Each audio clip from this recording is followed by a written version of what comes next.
эмне эле могул жерде неме мамаңдын сүрөтү, бир аялдын сүрөтү, апанын сүрөтү, анан Алтынайдын кичинекей кыздын сүрөтү, анан баланын сүрөтү, анан кичинекей кыздын сүрөтү болсо, анан кийин бул ким десе бул апам, бул ким десе бул Алтынай, бул ким десе бул мен, а бул ким десе бул Бакияна, атаң кана десе атам жумушта деп койду.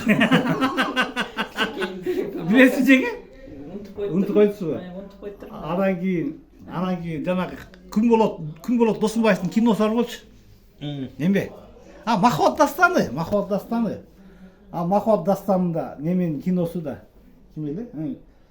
Махаббат дастанында күн болот Досунбаевдин аттын хозяйыны неме өлүп калат да. Ат хозяйыны өлүп калса, ат ыйлайт да. Кинода ат ыйлап атса, ат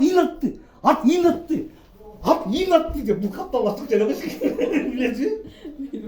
Унутуп койсузбу? Ошо бирөөсү болсо бирөөсү унутуп. Немеле урушуп койсо да тийип турган капталап чыккычу сайын. Характер ушундай болчу.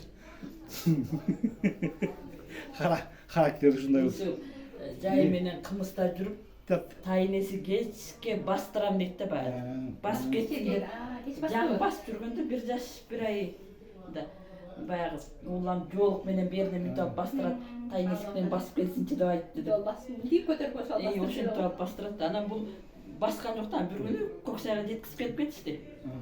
Анан 2-3 күндөн кийин дип жана эки кухня менен нарктан урсун дип бул эшиктен карап атат. Түк деп өзү басып кетет. Тияктан канча. Анан Көксайдыкы. Ой, сонун болсун да. Болду.